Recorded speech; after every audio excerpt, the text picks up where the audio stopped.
and as far as the starters go, you go back to the weekend, winning Saturday and Sunday against St. Louis to get that series.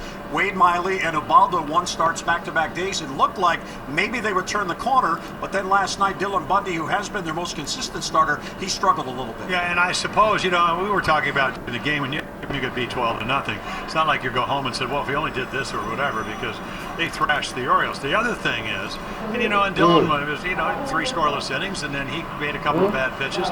This team, talking about the innings, have won 6 in a row. And again, Corey Kluber, you got to beat him 1-0 last night if he gave up a run, which he didn't. So again, this is one of those nights you put it. You're going to play 4 games against the Indians. You weren't going to win anyway because Kluber was that good. You would like to have made it a little bit closer. You couldn't. So you win the night and you turn the page and you kind of do what we see good Oriole teams do in the past. And the other struggle for this team has been keeping the roster intact. In fact, before today's game, 2 more roster moves. Craig Gentry is back, and Donnie Hart is back. David Washington goes back to AAA. Fidel Nuno goes back to AAA. Donnie Hart hopefully ironed out his mechanical issues, and he'll be able to better serve to get left-handers. Well, that's the whole key for Donnie Hart. That's the way they use him, but again, because of what went on, and the other struggle for this team has been keeping the roster intact. In fact, before today's game, 2 more roster moves. Craig Gentry is back, and Donnie Hart is back. David Washington goes back to AAA.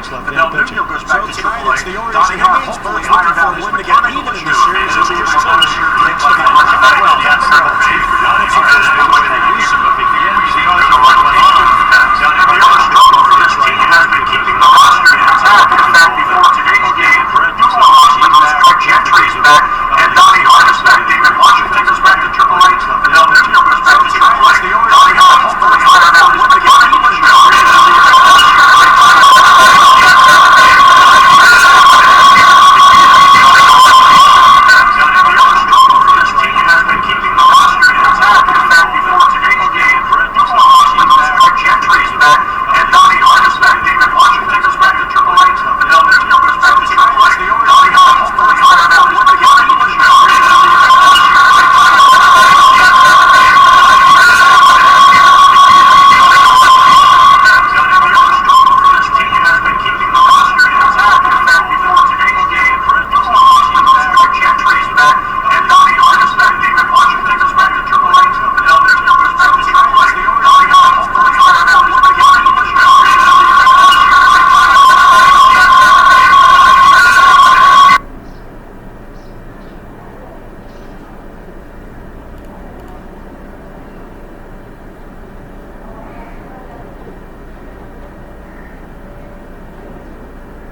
It's a lot different, Jim, when you get hurt once the season's progressed.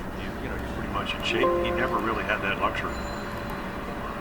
Well, it does give you an idea of how tough it is to pitch up here successfully and consistently as Kipnis pops it up. That was a good pitch by Tillman. And Castillo called off by Matty, who makes a basket catch. Yeah, Willie Mays almost from the ground. Oh, wow. So you look on this list, there's 2 Hall of Famers on this list. Well, it happens, and again, I mean, if you can look at why, okay, the velocity's gone down, and that's important, but I think probably more important, I mean, if we look at right here, I mean, look at you go from, actually throwing at least 1 out of every 2 to 4 out of every 10, and then your stuff's not as crisp.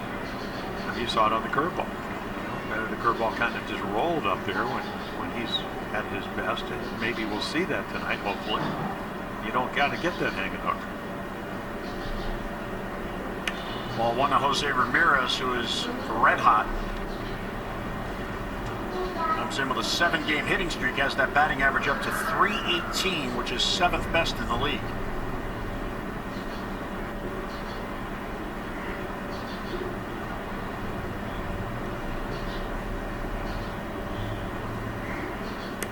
I mean, that's fastball's all right.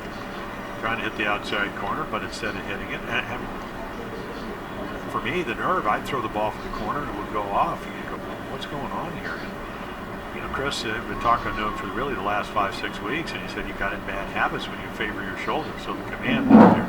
And if the stuff goes down, that's when you get in trouble. And you got to make those kind of pitches. And he's capable of doing that. I mean, it's perfect changeup. Ramirez at 14 doubles in 7 games. He's thinking, I'm going to get a fastball to hit.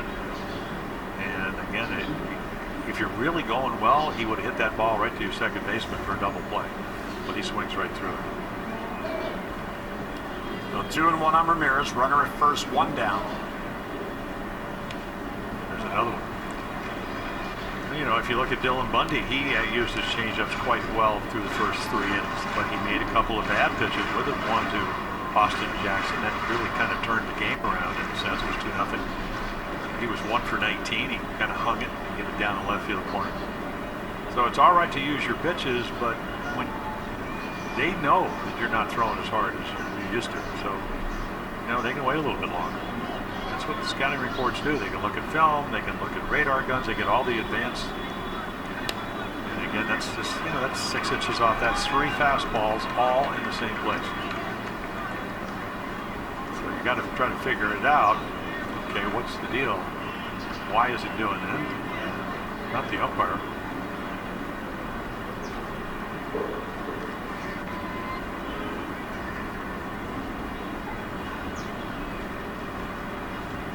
So a second 3-2 count this inning. And it's low ball 4, and there's a walk. And Lindor wasn't even running, which is surprising. That gives you an idea. Boy, you're asking for trouble. Early on, you come out, you want to have a first start. He's given up 13 runs in 9 starts in the first inning. Now, what, six of those came in here. But even though, it's been a little bit of a struggle. And that's what they're looking to do here. Josh Tomlin hadn't been pitching well either. So they'd like to give him some runs. Edwin Encarnacion is heating up. 6 home runs, 15 RBIs in his last 11 games as he settles in his new home in Cleveland. Ball 1 outside. And again, that slider, it's doesn't have the normal tilt, a little bit flatter. I mean, he's a .293 lifetime hitter off Chris Tillman with 3 home runs and 5 RBIs. And those are the Toronto Blue Jay numbers.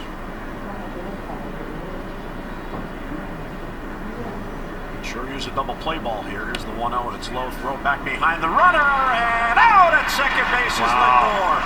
What a throw by Castillo. Yeah, you're trying to get a good jump, and again, he swings through it, and what a throw. I mean, you cannot, if he went down there, it's 128 feet. And again, he just takes it, and they called him out, but he's not leaving. Well, Terry Francona held up the hand. We want to look this over. The 30 seconds has expired. And I think you have a legitimate complaint if you're Buck. Yeah, I don't think there was enough to change it. It looked like the tag might have got him on the wrist a little bit, but boy, is that a big pickoff. Trying to help Chris Tillman, but at least, kind of tread water till he gets a better feel for his pitches. Gets him up on the wrist, but I'm not sure you could have overturned that. They don't even challenge it. A 1-1 on Encarnacion with Ramirez at first now. Wow. There's a wild pitch. Well, that's about, what, 50 Cent when he hit the mascot in Chicago? But he doesn't get the big bucks to pitch. And Chris will do this, but never this wild. And I don't know if he caught it at spike. And you ask him, okay, 2 or 3 feet outside. That was a little bit farther than that. He says, I don't know what causes that. I haven't seen that before. So another runner in scoring position. And a little low to Encarnacion for ball 3. I mean, Encarnacion, he does not mind working the count. I mean, he'll draw his walks. In fact, he's second in the American League of walks. He is 42. So yeah, he's a slugger. But he is a very, very good hitter with an excellent batting eye. He's very patient, as the Orioles saw all those years when he was in Toronto. That ball is crushed, and the Indians have the lead. Home run to left field, a 2-run shot, and Cleveland breaks on top, so the first inning struggles continue for Chris Tillman. Yeah, that's the flat slider. That just kind of looms in the strike zone entirely too long. So how big is that pickup? The pickoff. There's a run right there. So take a look, and again, right here, there's the flat slider. Right there, there's one over the middle plate. Wasn't very good. Pulls it offside. There's a changeup that misses. Now watch this slider. It's just like the one that they actually picked Lindor off. But this time he swings. The count's 3-1. You know, we drove in 5 runs on Sunday with 2 home runs. Another one all the way back to the screen. That's 2 in this inning.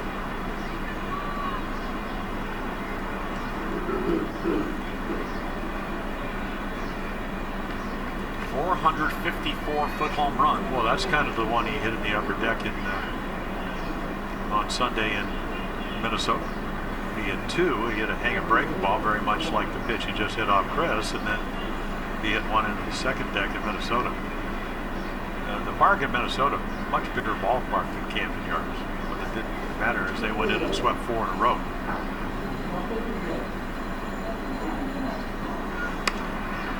Kipnis can't reach the fastball, a ball and a strike.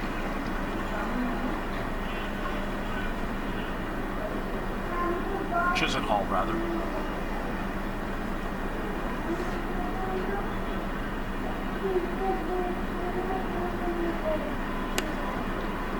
Well, the 2 tights are 2-1 on Lonnie. The only thing that I notice is that a lot of people, you get all these numbers now, and they can show where your arm release point is. His release point is lower than it has been in the past, and I think that's why it's just flat. They keep staring down at the rubber. Well, we always talk about the first inning against a good hot hitting team. That's why you come out, kick a hole. I used to ask Pat Santarone, our groundskeeper, I said, hey, stand out there for 5 minutes. Chases another high fastball, so just maybe give me like about a half an inch so I don't have to kick it out as much. Because you push off the pitching rubber. The pitching rubber is 24 inches wide, home plate 17. Well, you see pitchers throwing from different places on the rubber to get a different angle or release point. Pop foul, that'll be back in the crowd out of place, and Chisenhall extends the at-bat. Another 3-2 count, 3rd one this inning. There you go, the first inning runs, 15 earned runs allowed, and this is 9th start. Encarnacion, his 4th career home run off Tillman. So the 7th pitch he fouls off to continue. And see, whatever that feel is, and it's hard. It's not like if you're ever a golfer, go to the driving range and hit balls, and you can maybe work on hitting some draws, and just trying to get maybe contact if you're a novice. But when you get on the course, you don't have an opportunity. You got to hit it to the green, and if you don't, it goes in the bunker. Whatever. Pitching's the same way. And that ball again out of his hand and there's 92, and we saw that in Chicago. The velocity would spike from 90 to 92. Well, it's become a 31 pitch inning, and it continues as Roger McDowell comes out for a chat. Well, the Orioles starters as a group are last in the American League. They're 19-27. Their ERA is 5.54 combined, and they're the only starting staff with an ERA above 5.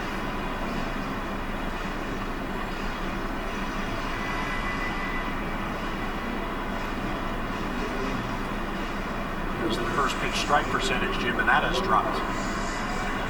Yeah, he's at 40% today. And I just don't, you just can tell that something's going on, whether it's mechanical. I don't think he'd be pitching if it was physical. With the release point, can't stay on top of the ball because he backspins the ball. You know, we have another graph that'll show you that the spin rate is down a little bit. Now that could be arm speed. We're hoping that he holds it at 2, and then do some damage against Josh Tomlin, who's not having as good a year as he would like after winning 13 games, and you move on from there. But you're right about the 32 pitches. It puts the Orioles exactly where they've been since that graphic we used in the opening, since June 3rd, where you're going to guys you don't want to go to. And you're going earlier because of injuries. You don't have O'Day, you don't have Britt. Hopefully they'll come back in the next 2 weeks. But the starters still have to pitch better. Well, and the other part of that is in the 16 games since June 3rd, they've had 9 starts of 5 innings or less, so that's one more than half, which means all those extra innings go to the bullpen. Now, Mills has been a busy man out there. And it looks like someone's going to get going here in the first. And you have another guy that only swings at strikes. I mean, he'll strike out a lot, but he'll walk a lot. This is playable for Kim. And he'll run it down for the final out. So Tillman gets out of it without any further damage. We'll head to the bottom of the first. Indians 2, and here come the Birds.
Crowd on hand on this Tuesday night. And here's the Orioles lineup brought to you by Southwest. Yes to low fares with nothing to hide. That's transparency. Smith, Machado, Adam Jones in the number 3 spot. Look at those numbers against Josh Tomlin, Trumbo, Mancini, and Scope. Castillo, Kim, and Tejada for the Birds. So Josh Tomlin comes in at 4-8 with a 5.83 ERA. Well, follow the leader, and again, why not? I mean, Corey Kluber. He was aggressive. He threw a lot of strikes. Of course, his stuff's a little bit better than Tomlin, but Tomlin's more a finesse guy. And again, pinpoint control. 44 games in a row. 44. That's a lot of games. 2 walks or less. So he's a strike thrower. This year, they've hit him hard. And again, they can see fly ball pitcher. I don't know how that'll work in this park. It warms up. It's ahead of Smith on 1. Smith has hit in the last 2 games, 4 for 8 in those games. Batting average up to 272 with 7 home runs. Only 1 for 6 off Josh. Right into the shift. That's the shortstop Lindor. And 2 pitches, 1 down in the first. We take a look at their defense, and actually pretty mobile outfield. And left, Zimmer, Chisenhall, former third baseman, number 1 draft choice, Ramirez and Lindor, Kipnis Santana, former catcher, and Yan Gomes. Second straight night we've seen him behind the plate. Manny Machado 0 for 3 in the opener. He is 3 for 18 in his last 5 games. There have been signs that it looks like he's breaking out, and then he'll take an 0 for 3. So he's trying to find that consistency and find that comfort with his stroke. Yeah, I think I mean, you throw last night. That's how good Corey Kluber was. I mean, Kim hit a couple balls hard. It wasn't a lot of balls hit hard balls. Well, he got into that one. Back it goes, and the O's are on the board. That ball is gone. Machado hits it out his 14th. It's a 2-1 game. Yeah, you know, you kind of look at Josh Tomlin and a little bit like what the Orioles faced when the Cards came in. You got Carlos Martinez throwing 93 to 100 with a great slider, and then you got Adam Wainwright, who is a little bit older than Josh Tomlin, but again, similar styles, not overpowering. And Adam Jones hit an early curveball off him for a home run. The Orioles would score 15 runs on that Saturday afternoon. So a key home run as the O's answer back. Yep, they can enjoy it. So Manny's 14th, and that ties Chris Davis for the team lead. Here's Adam Jones. We showed you those big numbers against Tomlin. He goes the opposite way down the line, and it's going to fit back out. Oh, the first home run that Wainwright is the curveball. Check this one out. And again, I mean, nice approach. He's able to cover it about 78 miles per hour, and then gets it high. In this ballpark. Adam rips it to third, but there's Ramirez 2 men down.